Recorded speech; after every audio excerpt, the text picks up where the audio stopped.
ভিডিওটি শেষ পর্যন্ত দেখুন। একটি বড় বাটিতে প্রথমে নিয়ে নিচ্ছি 2 চামচ আদা রসুন বাটা, এরপর দিচ্ছি 1.5 চামচ ঘন টক দই, এটি মাংসকে ভিতর থেকে সফট রাখবে, এবং দিচ্ছি 1 চামচ সয়া সস, আর আমাদের রান্নার আসল স্বাদ রাঁধুনি বারবিকিউ মশলা 2.5 চামচ। এই মশলাটাই সেই সিগনেচার রেস্টুরেন্ট ফ্লেভারটা মুহূর্তেই নিয়ে আসবে। রাতের পার্টিতে খাবারের রংটা হওয়া চাই নজর কাড়া।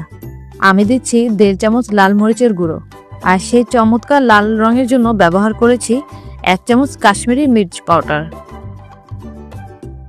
এরপর দিচ্ছি 1 চামচ ভাজা জিরার গুঁড়ো আর সামান্য হলুদ।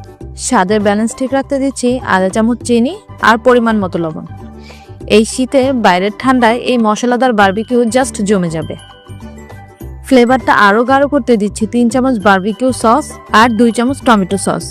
টক স্বাদের জন্য দিচ্ছি ফ্রেশ লেবুর রস, আর সবশেষে দিচ্ছি 3 চামচ খাঁটি সরিষার তেল।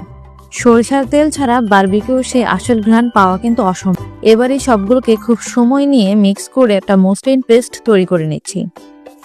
মিক্সিং যত ভালো হবে রান্নার স্বাদ তত বাড়বে।